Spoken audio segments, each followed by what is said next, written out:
what we'll do is we're going to get started with this episode of Reactions and Rants, which is probably more speculation, Citizen, because what we're going to be looking at is a CitizenCon schedule. I grabbed the link for you. If you guys haven't seen it yet, you can pull the image from there. Right here, we've got the CitizenCon schedule. It was released earlier this week. Can't remember what day. And I thought it would be a little fun exercise that a week away from CitizenCon, that we do what everybody else is doing, and we overanalyze the CitizenCon schedule by looking at the different segments or the different panels that they're going to be running, and we speculate on what they're actually going to talk about. Some of them we'll probably skip over, like the cosplay competition, not because I'm not into the cosplay thing, but because it's pretty straightforward what it is. So we're going to be going through each one of these segments here. We're going to start with day one, and the first panel is Brave New Worlds. Its blurb is introducing Genesis, the innovative suite of technologies and processes within StarEngine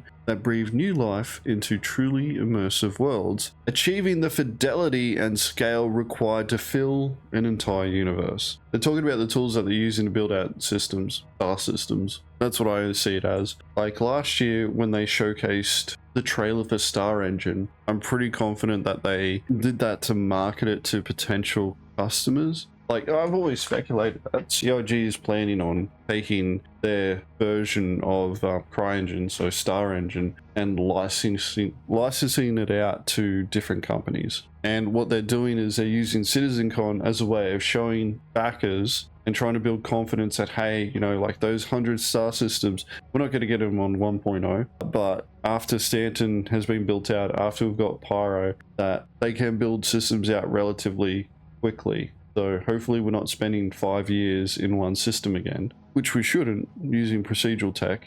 You'd expect it not to. But I believe like this is them trying, like showing off the tools and going, hey, we're going to create a system. And then they go, it's going to 4.0. I doubt they'll do that. I'd be amazed if they did.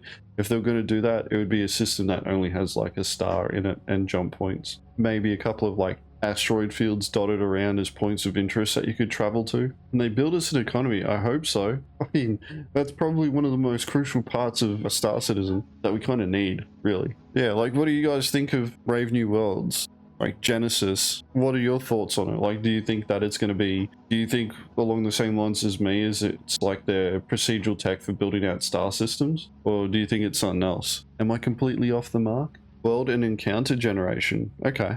So like, it's not only about building out systems, but also building out missions. Kind of like the stuff that Tony Z showed us with Quantum. Gonna be a Star Trek reference, so quick new planet creation tech. Okay, yeah, I can see that. That's what I'm thinking too. I'm thinking star system though, so it's like, all right, we're gonna make a star system. It's got 4 planets, and each planet has, you know, like anywhere between 2 to 5 moons. And we want the planets. The third one's gonna be a gas giant, and the one closest to the star will, you know, be like a molten rock, and the one furthest away from it's going to be like an ice ball. Randomly generated space encounters using those probability volumes, derelict space stations and asteroid belts. Well, that would make sense. It'd line up with some of the mission types that we're getting coming up in Pyro. Where you're supposed to get like a mission to some derelict asteroid base that you got to clear out or whatever. 15 years maximum speed. I don't know, mate. I think you're off by a couple. Wait, this isn't, he's from the future? Shit. Alright.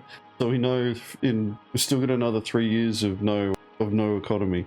Alright. He must be from like New Zealand or something. The description doesn't really leave much to speculate on. Like, I think a lot of people could sit there and say like it's about building out star systems quickly. Maybe a showcase of a new procedural gen system in development and comparing how little time it took them to where they are compared to Pyro. What general meaning of Brave New World? The description, so their tool is called Genesis. Genesis is normally associated with beginnings of something. And then the rest of the description, innovative suite of technologies and processes within star systems that breathe new life into truly immersive worlds, achieving the fidelity and scale required to fill an entire universe. I don't know if it'll be missions. I think missions will get tied into it. Several ranging from planet creation to outpost scattering to equipping of NPCs easily, yeah. They've showcased tech like this in the past, where they've gone, all right, we're going to build out a star system, and we're going to say, this is the star, and these are the planets, and planets can have these moons.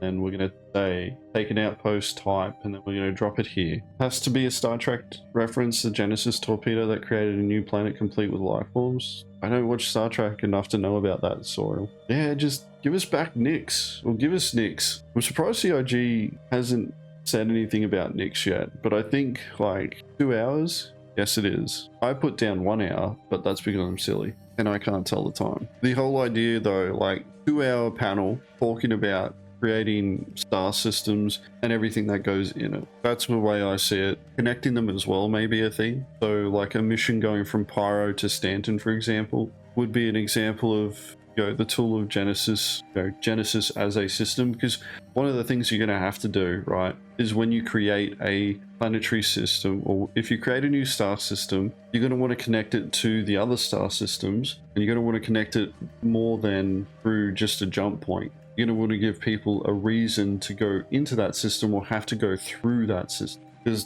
Pyro is more than just a place that you can go into, it's also a system that you have to transit through to get to other systems, right? So when you're looking at this type of tool, you'd want to set it up, you'd want to structure it so that you create the star system, it creates the planets, creates the moons, puts a whole bunch of points of interest there. You can delegate, okay, these are like the main points of interest that we want people to know about. So like on this planet, there's like this city, scattering space stations, scattering asteroid fields, scattering mission locations, scattering all the probability volumes for chance encounters, populating it with AI, throwing trade commodities into some of the outposts so that people can trade things, shops, mission locations. There's so much there that needs to be done to create a star system. And like, we haven't even gone down into like, all right, security forces, for example. Like in Stanton, you've got 4 different security forces plus the UEE and advocacy. But in other star systems that are under UEE control, they would have their own local police force. The planet may have its own police force, or the system may have its own police force. Like Terra probably has its own police force that handles the system,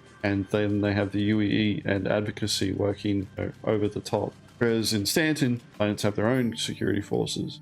But that's like an example of like faction groups that need to be generated. The different law-abiding side and the criminal side. Apparently every system is going to have like some sort of criminal hotspot where criminals can go to hang out and do their thing, trade or whatever. How extensive that is, we don't know. If it's like a Grimhex type base, or if it ends up being like large stations like over in Pyro, no idea. We'll probably find out in that panel. But there's going to be other parameters. Hopefully, I hope they talk about like the parameters that they use to designate the security level of a system and whether or not that influences how that system's generated. So if they turn around and go, all right, this system's not owned by anyone. So what you end up seeing is like when the system is generated, it like populates it with more frontier styled buildings, and the security forces are like localized to outposts, and you'll see more criminal factions getting around, higher volumes of raw materials as opposed to manufactured goods, in comparison to if they generated a star system that,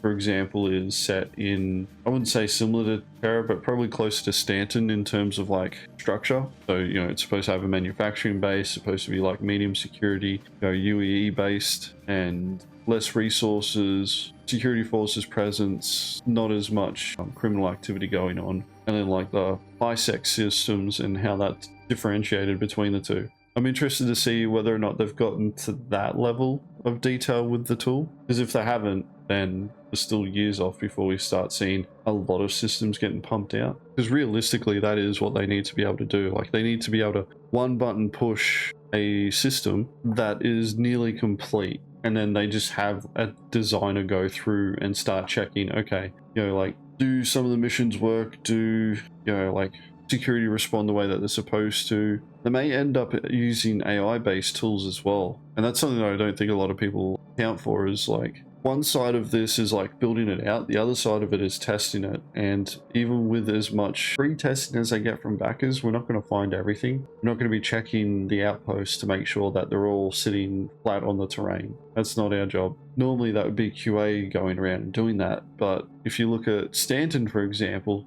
that's a lot of outposts to be running around to and then logging that. Unless they like increase their QA team, couldn't even give a number by how much it needs to be increased by, but they would need to increase it significantly from where it is now to be able to test that in all the different systems at the level that it needs to be checked at.